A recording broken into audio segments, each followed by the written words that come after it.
Last night we were talking about what are we really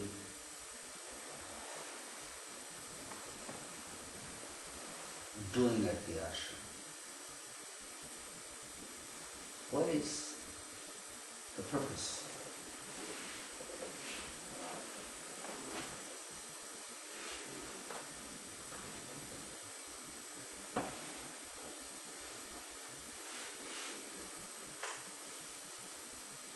What are we really doing is providing, creating, sustaining, holding an environment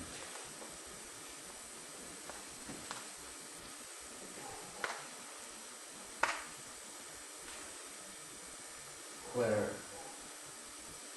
one can explore one's own soul, where one can explore, learn, experience something that's not readily available outside in the world. How do we create an environment?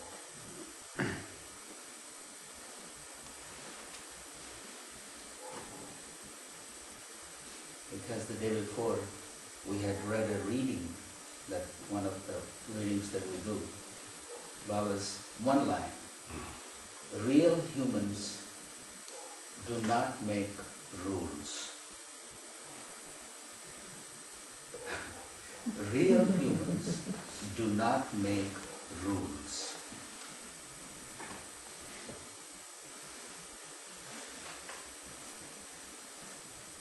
That would be a beautiful world where there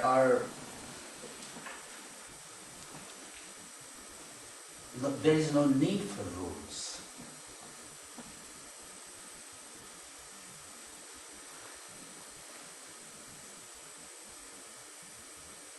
But if you're trying to create an environment where there is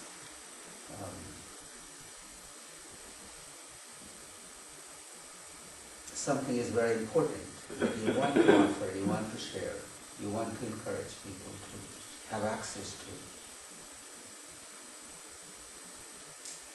how do you do that?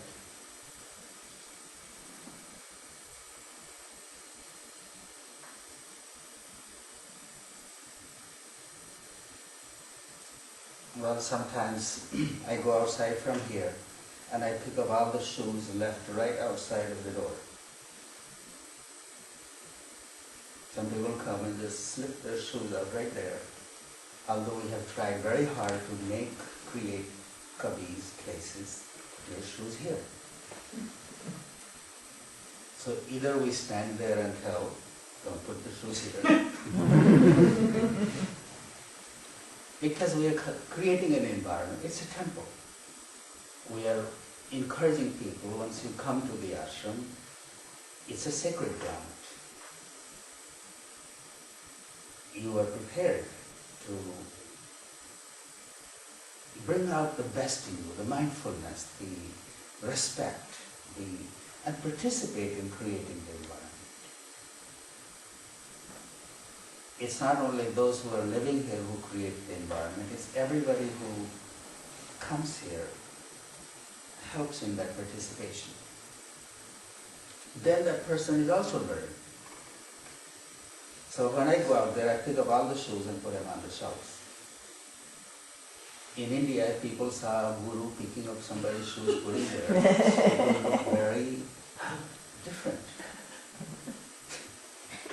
But I do. Because it's a lot easier than standing there making a rule or putting a notice board, don't put your shoes here. I do it. Hopefully someday that person will learn that this is a place, this is a temple. I see there other people have left their shoes there, why mine is here? How do we create the environment?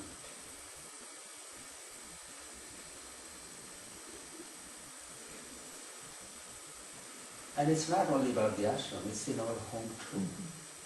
We are all spiritual aspirants. We are all trying to cultivate some kind of practice, some kind of peace in our life, in our home. How do we create that environment?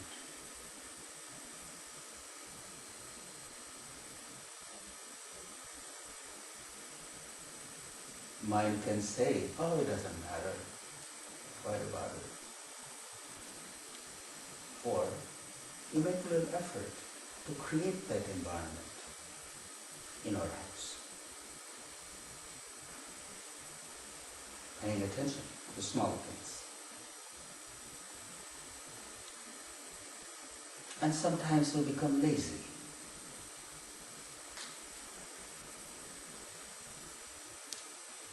There is a beautiful story Baba used to tell us that in the outside of every village, in olden days, there used to be a pond where people will go to bathe. And there was a rock by the bathing ghat that people would use to rub their heels on to get the dead skin off. Nowadays we got these cute little stones in our bathtubs. But in those days in India there would be this rock, or something people would find that they could.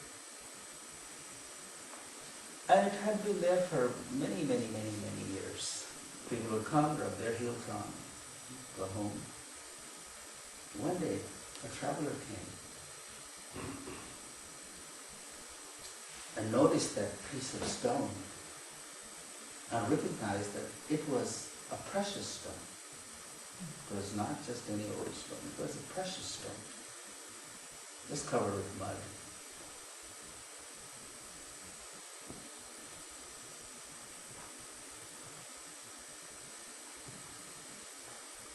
He washed it, cleaned it, looked at it and said, yes, this is a very valuable piece of stone. Wow, nobody has recognized it.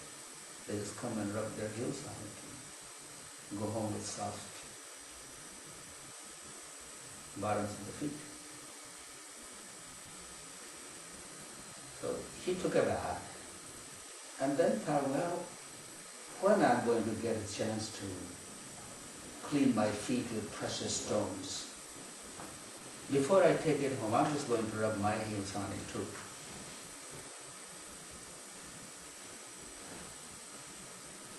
And as soon as he touched the stone with his heels and started rubbing, Akashvani, this voice from the heavens came, oh fool. And that precious stone turned into just ordinary rock.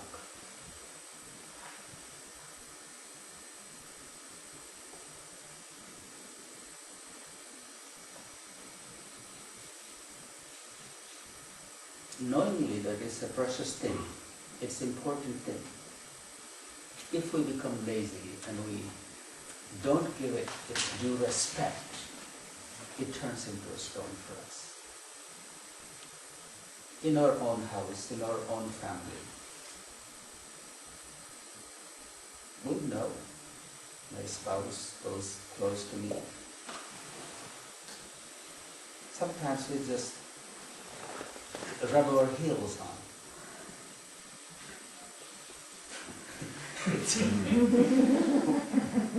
We know how precious they are. But in the moment of laziness, we just, that's okay, I'll fix it up later on, but right now I'm just going to bend it out. We have lost that moment of connection.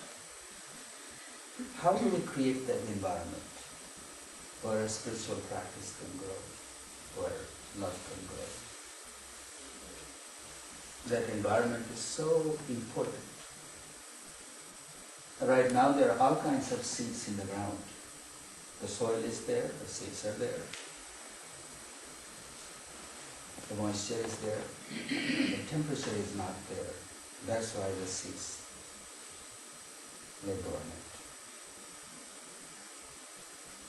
It's the same thing with our spiritual practice too.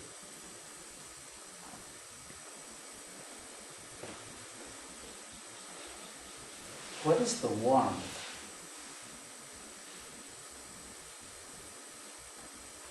The warmth is love. In our practice, whatever form our practice is there love?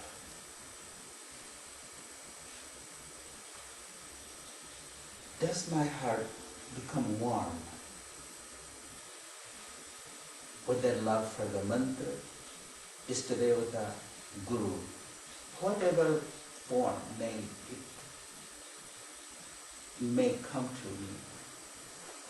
Do I ever experience warmth in my heart when I'm sitting in my meditation, in my prayer?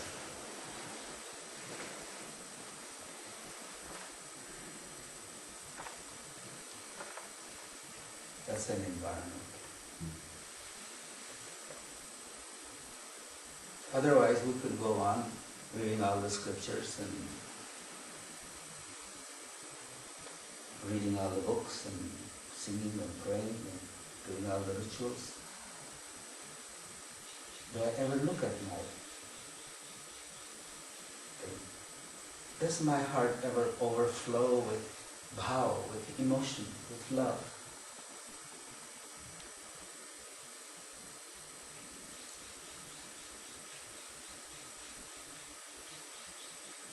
When Shivani was singing Namo Guruve, just the remembrance of the Guru, I just felt my whole body just filled up with that love for the Guru. A glance that I received in my whole time with my Guru, I didn't have to think of the whole drama. Just one glance that sometimes had touched me. The remembrance of that moment.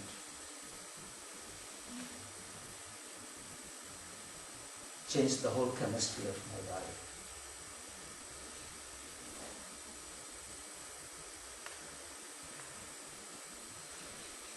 How do we create that environment?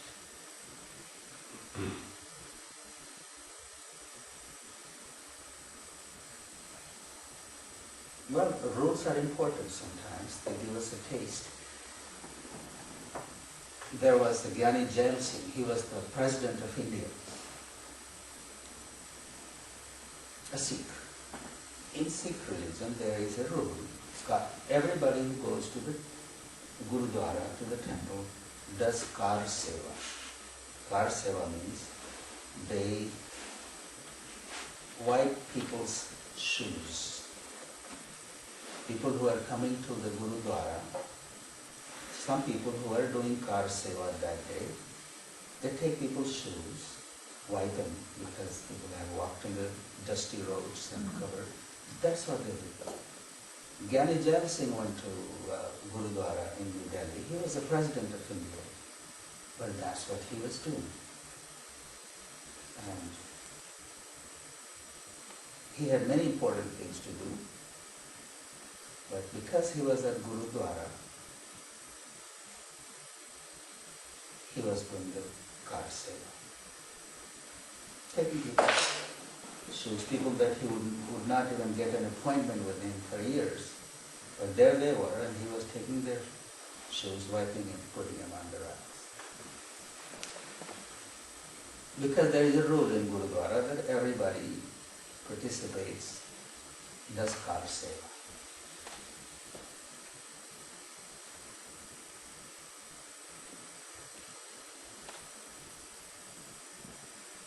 Hopefully, while he was doing that, maybe there was a moment, or maybe there were many moments, he experienced the purpose of kar seva.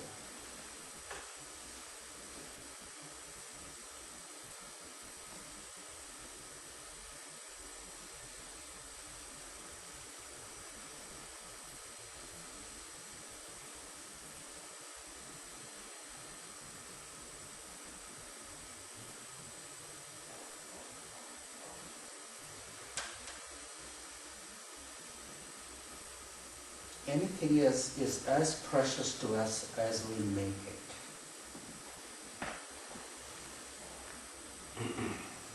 It is what it is. But what value we put into it. It's that value that's reflected back manifold.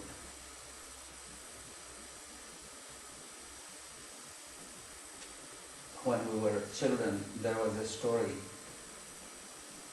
This man went around looking for a suitable guru who could enlighten him, who could guide him on his journey. He went and saw many gurus and he wasn't impressed by anyone. He always found some fault in each one of them and said, no, this is not. His wife noticed his frustration. She said, I would also like to find a guru. And you have tried your way, but let's try my way. Why don't we go out in the forest nearby and sit there? And whoever comes first, we take him to be our guru.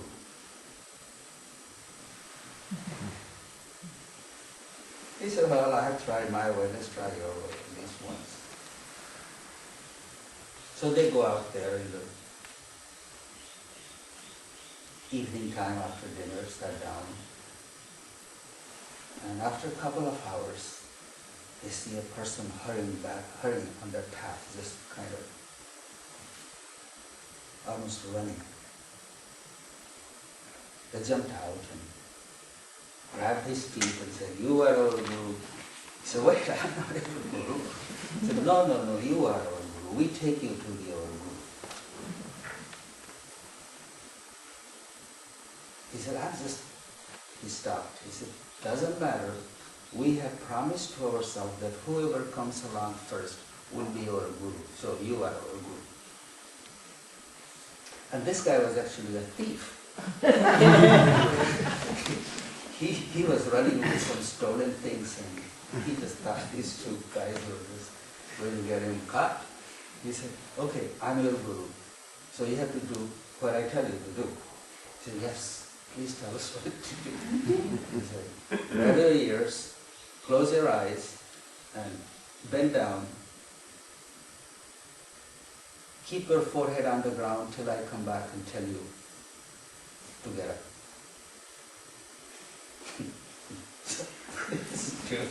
Grab the ears, kneel down, touch the forehead on the ground, and there they were, husband and wife.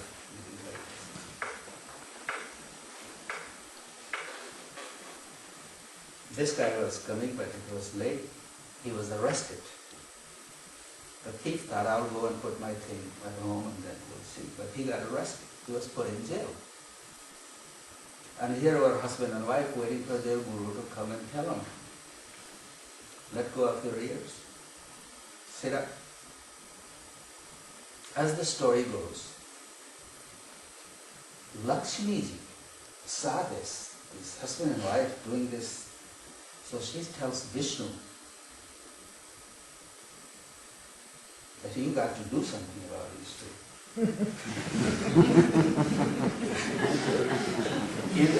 in their Guru Bhakti, in their devotion to the Guru, they're hunkering down on the path with their ears grabbed, and that guy is in the jail. But it's God's duty, it's your duty to pay attention to the devotee's devotion.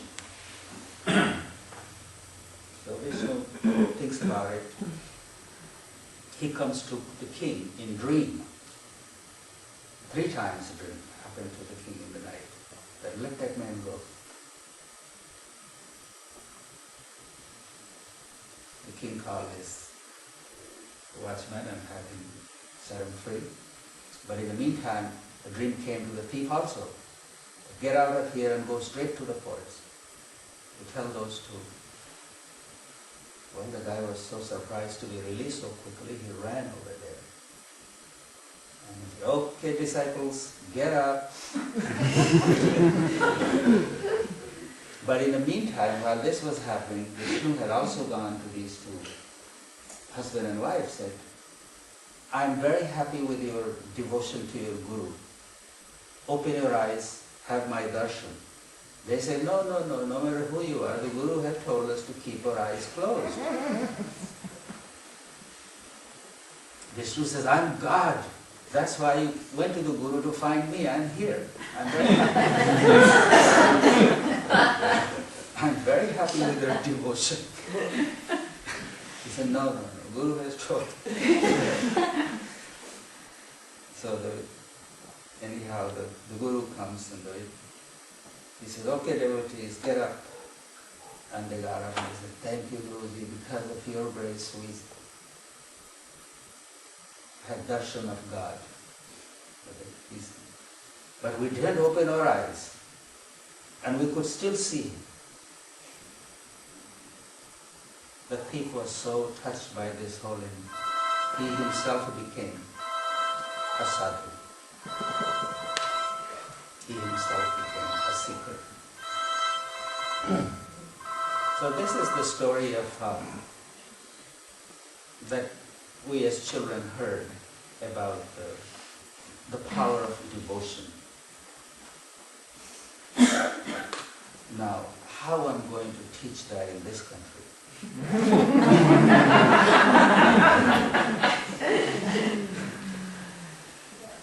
Power of devotion. It has nothing to do with the Guru. My dharma is the dharma of the seeker, the disciple. If I'm committed on my path, it's God's duty, if there is one, to come and make it right.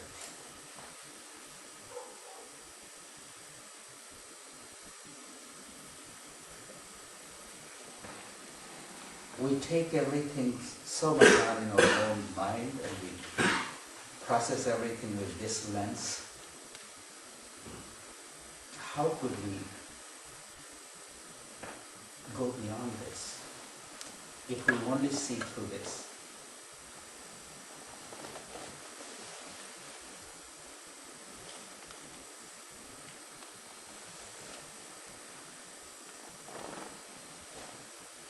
The story I just told you,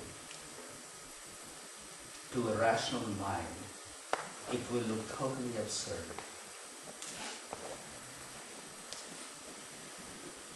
But to a devotee's mind, that is the way.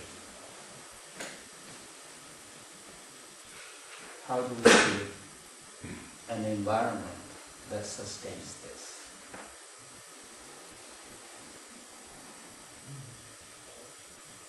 Ashram is here.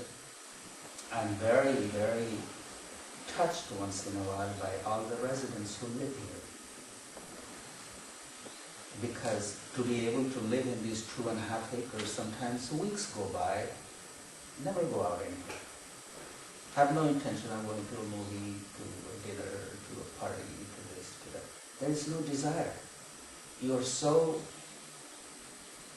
content here. It may not look that important from outside, but once in a while when I reflect on it, that is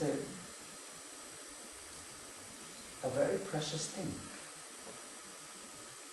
That's a sadhana in itself, living in this world of distractions, to be able to live in one place and not have any desire to go out.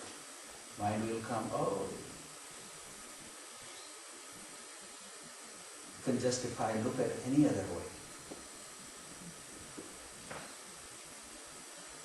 But to bring that stillness, that quietness, that one-pointedness, that devotion,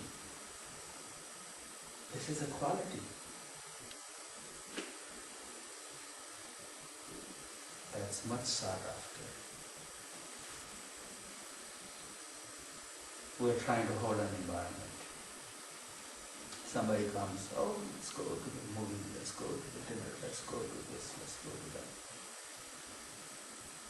There's a place for that too.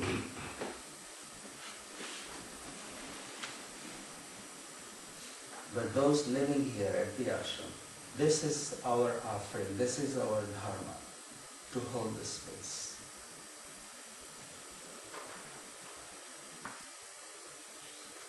Example. We are an ashram. we are on a spiritual path. We don't have to compare ourselves with anybody. Our parameters are different. Our lens is different. And it's all in our lives too. If you are working on it, calling yourself that you are on a spiritual journey, your parameters are different. They have to be different. You can't write in two books.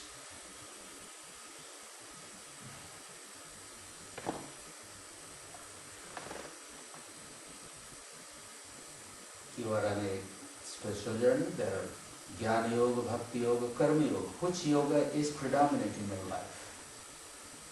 Karma Yoga, Jnana Yoga, Bhakti Yoga. There are a little bit of all the three in everybody's life, but which one is predominant? Which one is the leading horse? That's also for us to find out. Ask yourself, I'm a Bhakti Yoga yogi, I'm a Karma yogi, or I'm a Jnana yogi. The day you find which is the path suitable to you, which one you resonate with, which one you identify with, then that yoga has its dharma. That yoga has its path, its rules. And those rules are not written. They are written, but you find in books. But there are parameters for that. Bhakti yoga, if I call myself, I'm a bhakti. Bhakti means dissolving yourself. The way sugar dissolves in milk, the way salt dissolves in water. Have you experienced that?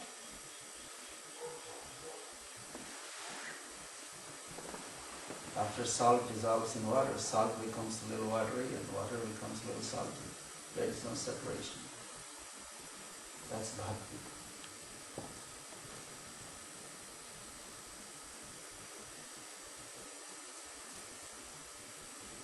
Jnana yogi. Have you seen the self in all? Can you recall that moment? Can you recall that experience? Karma yogi.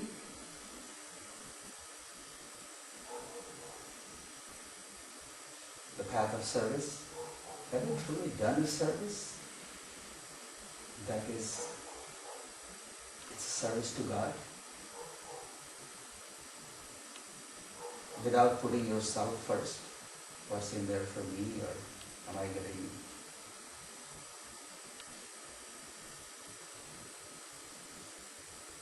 So knowing is very important. What is my path? I'm not saying there is only one. All three are in each one of them, but one is predominant. And knowing that is very important. And to create an environment where that can sustain, that can grow, is also very important. So this is what we try to offer through the ashram, an environment where a bhakti yogi can experience ways to express bhakti, jnana yogi can experience jnana yoga, karma yogi can experience karma yoga, and how can we hold it all together so everybody can find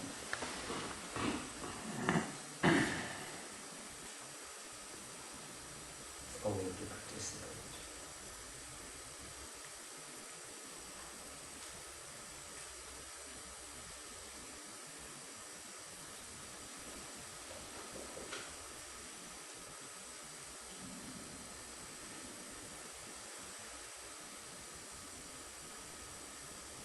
संत दरस को जाइए तज ममता अभिमान, ज्यों ज्यों पग आगे बढ़े कोटि यज्ञ समान. When we go to see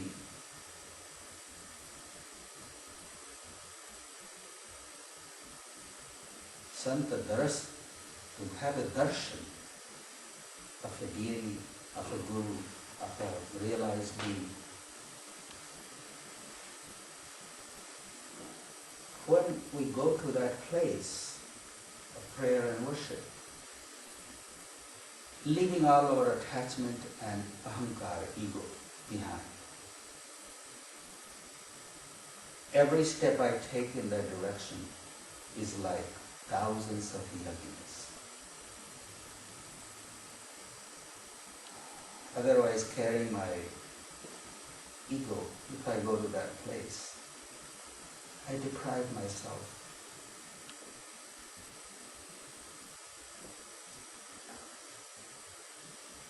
of what could come my way.